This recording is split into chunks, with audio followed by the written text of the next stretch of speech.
तो आप देख रहे हैं लगातार, और इस वक्त जो एनडीए है वो 297 और इंडिया है 224 और इसी तरह से बढ़त बनाए हुए हैं। दिल्ली में भी नेक टू नेक फाइट है, 2 सीटों पर, एक पर आप और एक कांग्रेस के जो प्रत्याशी हैं वो आगे चल रहे हैं। और उत्तर प्रदेश में तो इस वक्त खेला ही हो रहा है, जो इस वक्त तस्वीर निकल कर आ रही है। राजस्थान में, केरल में बीजेपी जहां आज तक खाता नहीं खुला, वहां 2 सीटों पर बीजेपी ने बढ़त बना रखी है। यानी दक्षिण में सिर्फ कर्नाटक तक सीमित नहीं है, आप तमिलनाडु की बात कर लीजिए और आप केरल की बात कर लीजिए, आंध्र की बात कर लीजिए, यहां पर बीजेपी को अच्छा रिस्पॉन्स मिलता नजर आ रहा है। एक पॉइंट और उसके बाद मेहमान के पास चलेंगे। ये जो सबसे अहम है अभी तक, ये ट्रेंड है, रुझान है, ये बीजेपी या कांग्रेस दोनों के प्रवक्ता या समाजवादी पार्टी के प्रवक्ता सब मान रहे हैं कि अभी थोड़ा वक्त और लगेगा। और ये सबसे इंपॉर्टेंट है कि अब तक के रुझान में बीजेपी के जो दिग्गज चेहरे हैं वो पीछे चल रहे हैं। स्मृति ईरानी जो पीछे चल रही है, उनका मार्जिन बढ़ता जा रहा है, 31,000 का ये मार्जिन हो चुका है। दूसरी तरफ गिरिराज सिंह लगभग 596 वोटों से बेगूसराय में पीछे हैं। निशिकांत दुबे गोड्डा से वो करीब 1200 वोटों से पीछे चल रहे हैं। आरके सिंह पीछे चल रहे हैं। मतलब इस तरह से कई नाम हैं जो लगातार ऐसे लिस्ट में नजर आ रहे हैं जो पीछे चल रहे हैं। यानी जो बीजेपी के दिग्गज हैं वो चेहरे भी अभी इस रेस में पीछे हैं। और ये अभी कहा जा रहा है 1 घंटे के ट्रेंड के बाद शायद कुछ स्पष्टता नजर आएगी। लेकिन इन जिन चेहरों का नाम आपने लिया है ना, रोहित, प्रधानमंत्री मोदी ने इन लोगों के लिए रोड शो किया है बाकायदा, और यहाँ पर ये हो रहा था कि अगर ये बड़े नाम तो हैं और साथ ही मोदी का चेहरा। विजय जी, क्या ऐसा हो रहा है कि आप मोदी फेस पर जो वोट मांगने के लिए निकल रहे थे सारे प्रत्याशी, यानी पूरी बीजेपी और एनडीए, उसमें अब यहाँ पर आपको फायदा होता नजर नहीं आ रहा? ये कह रहे थे ना कि कोई ऑल्टरनेटिव नहीं है, लेकिन क्या अब देश ऑल्टरनेटिव चाहता है, ऐसा लग रहा है?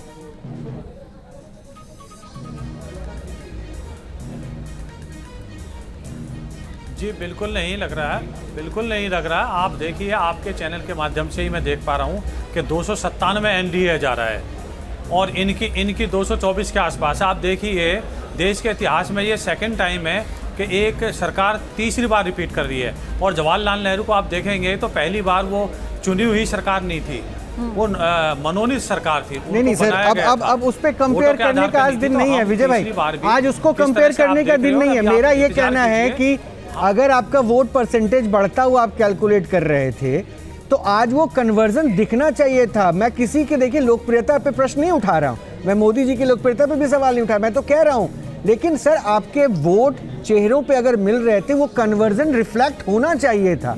मैं ये रैपिड ग्रोथ की बात कर रहा हूँ, वो दिखता था हर बार, वो नहीं दिखा, तो एक सेटबैक है, इसको एक्सेप्ट करिए। ये अलग बात है कि ये ट्रेंड है, हो सकता है कन्वर्ट हो जाए।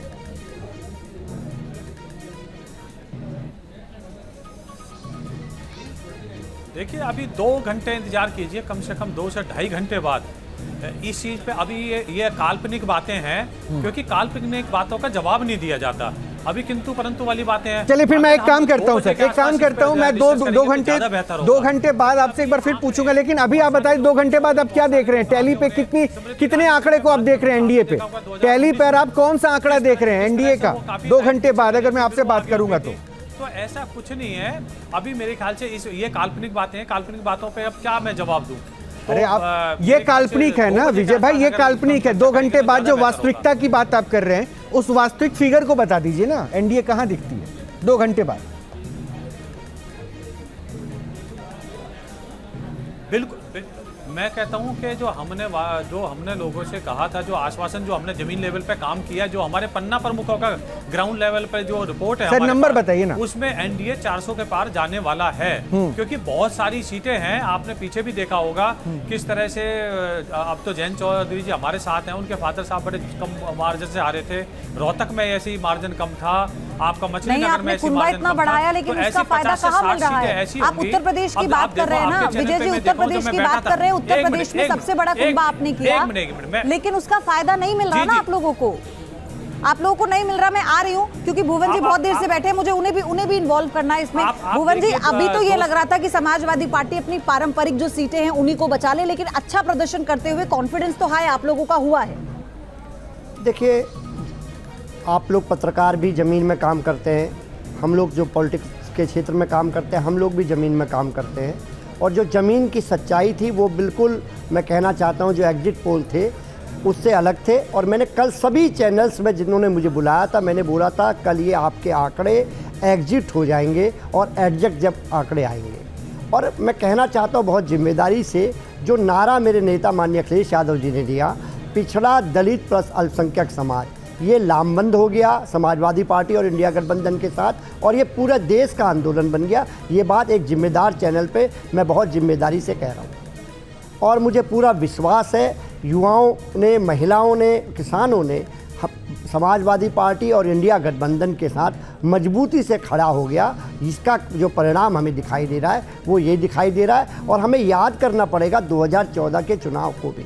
और जब 2014 के चुनाव को हम देख पाते हैं तो Bharatiya Janata party over confidence से लबालब थी, और इंडिया शाइनिंग का नारा था, और 6 महीने पहले चुनाव करा दिया गया था। और चुनाव का परिणाम क्या रहा था, आप भी गंभीर पत्रकार हैं, हम लोग भी लंबे समय से राजनीतिक जीवन में काम करते हैं, देश के सामने वो परिणाम है क्या हुआ, जबकि माननीय अटल बिहारी वाजपेयी जैसा मजबूत चेहरा था। और मैं अपने अनुभव के आधार पे इतना कहना चाहता हूं कि कोई भी सरकार आती है, कोई भी सजीव वस्तु होती है, कोई भी निर्जीव वस्तु होती है, उसकी एक्सपायरी डेट जब वो बनती है उसी दिन तय हो जाती है। ठीक है सर, एक अपडेट दे दे। गांधीनगर से अमित शाह 5 लाख वोट से आगे हैं, एक ह्यूज मार्जिन है, 5 लाख वोट से आगे। और गुजरात में बीजेपी बहुत अच्छा परफॉर्म कर रही है, हालांकि गुजरात में देखा भी गया, गुजरात में देखा भी गया है कि बीजेपी अच्छा परफॉर्म करती रही है। ये कांग्रेस वहां पर क्यों फाइट नहीं कर पा रही है? अजय जी जरा समझा पाएंगे क्या? आप हर जगह कह रहे हैं अच्छा कर रहे हैं, लेकिन गुजरात में क्या हो जा रहा है?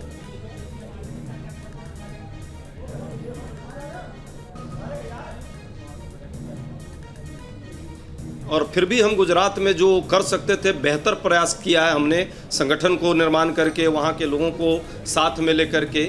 और देखिएगा जब रिजल्ट आएगा तो रिजल्ट में भी एक और बड़ा परिवर्तन आपको दिखेगा। अभी रुझान है, पर यह भी सच है कि गुजरात की जो पॉलिटिक्स है और गुजरात के जो प्रधानमंत्री जी अपने आप को घोषित किया उन्होंने, तो उसका कहीं ना कहीं असर गुजरात के लोगों पर पड़ता भी है।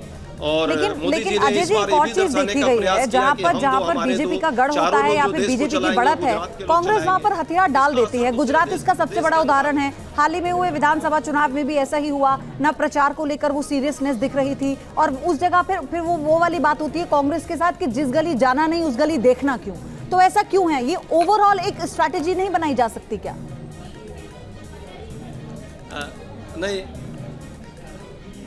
नहीं पयोधी जी, हम लोग, मैं खुद गुजरात के राजकोट में पूरा जो उधर का क्षेत्र है लगभग 56 कंस्टिट्यूएंसी में खुद देख रहा था, और मुझे पता है कि हम लोगों ने रणनीति भी बनाई, काम भी किया, पर परिस्थितियां होती हैं, चुनाव जीत हार जनता के हाथ में होता है, बहुत सारी चीज़ें वहाँ से निर्धारित होती हैं।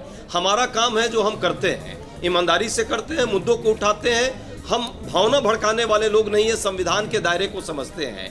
मुजरा मंगलसूत्र और महात्मा गांधी को अंत में गाली देने की स्थिति में नहीं आ जाते हैं।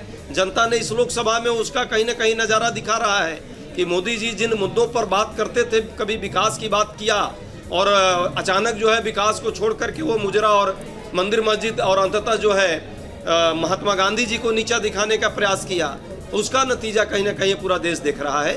पर मुद्दों पर जो चुनाव के मुद्दे होने चाहिए, जनता के मुद्दे होने चाहिए, राजनीतिक जागरूकता और राजनीतिक शिक्षा होनी चाहिए, तभी लोकतंत्र मजबूत होगा। और लोकतांत्रिक प्रक्रिया को कांग्रेस पार्टी, इंडिया गठबंधन सदैव प्रयास किया है इस चुनाव में मुख्य धारा में केंद्र में लाने का।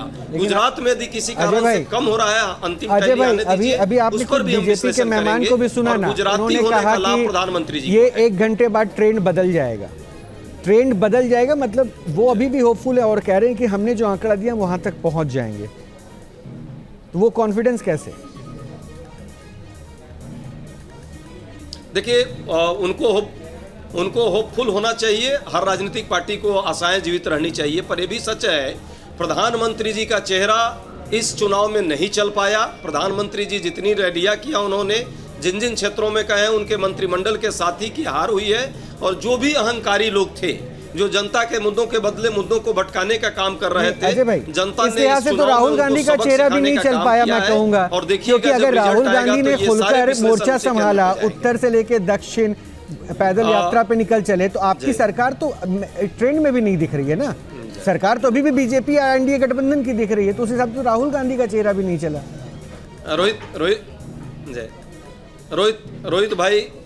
रोहित भाई 2 घंटा और रुक जाइए, चेहरा किसका चला और किसका चेहरा फेड हो गया ये दिखेगा, जनता बताएगी। पर ये भी सच है कि कन्याकुमारी से कश्मीर और मणिपुर से मुंबई की यात्राओं के दौरान जो राहुल गांधी ने काम किया, जो नैरेटिव वो लेकर आए देश में नफरत को मिटाकर मोहब्बत और प्रेम का समाज बनाने का, उस समाज की ही ये कहीं ना कहीं खासियत है कि आज देश में लोकतंत्र जिंदा होने के कगार पर है। संविधान की रक्षा करने के लिए लोग आगे आए हैं। यानी भुवन जी, मोहब्बत की दुकान उत्तर प्रदेश में भी राहुल गांधी ने खोल दी साथ मिलकर, क्या कह रहे हैं आप? देखिए, 2024 के चुनाव से एक बात बहुत स्पष्ट है, ये देश गांधी जी का देश है, ये देश लोहिया जी का देश है, ये बाबा साहब अम्बेडकर जी का देश है। और इन जो महापुरुषों से आत्मा बसती है देश की, और जिन जिन लोगों ने इन लोगों को चैलेंज करने की कोशिश करी, चाहे बाबा साहब के संविधान को करने की कोशिश करी, गांधी जी को एक पिक्चर से तुलना करने की कोशिश करी, इस देश के 140 करोड़ लोगों ने जवाब देने का काम करा है। मुझे जितना मेरा पॉलिटिकल साइंस का और कानून का विद्यार्थी होने के कारण जितना मैं समझ पा रहा हूँ चुनाव के आपके आंकड़े जो आप दिखा रहे हैं, उसके हिसाब से बात मैं बहुत जिम्मेदारी से कहना चाहता हूँ। तो एक बार फिर से हम सारे ट्रेंड्स आपके सामने रख देते हैं। बीजेपी अपने दम पर 237 सीटों पे आ गई। आरएलडी सहयोगी दल पश्चिमी यूपी में सीट उनके 2, अभी वो भी आगे हैं। और ओवरऑल 292 एनडीए और इंडी गठबंधन 229 पर अभी अच्छा परफॉर्म करती हुई नजर आ रही है। और अभी दोनों ही तरफ से सिर्फ यही कहा जा रहा है, ये ट्रेंड्स हैं, थोड़ा इंतज़ार कीजिए, घंटे 2 घंटे में कन्वर्जन रेट कुछ भी हो सकता है। ये आश्वस्त बीजेपी वाले भी हैं और ऐसी उम्मीद लेकर कांग्रेस की तरफ से भी बयानबाजी हो रही है। जी रोहित जी 10 सेकेंड। जी बोलिए ना सर। रोहित जी सिर्फ 10 सेकेंड मुझे दीजिएगा, 10 सेकेंड। बोलिए सर। रोहित जी, अब आपसे विनम्रता के साथ आग्रह करूंगा, देश का एक बड़ा जनमानस इंडिया गठबंधन के साथ खड़ा है, एटलीस्ट आप अपने उस उच्चारण को चेंज करें। प्रधानमंत्री तो अहंकार में इंडिया शब्द नहीं बोलना चाहते थे हमारे गठबंधन को। आप अपने चैनल पर इंडी गठबंधन मत बोलिए, आपसे विशेष आग्रह है। चलिए, ये देश के लाखों करोड़ मतदाताओं का कहीं ना कहीं अपमान है।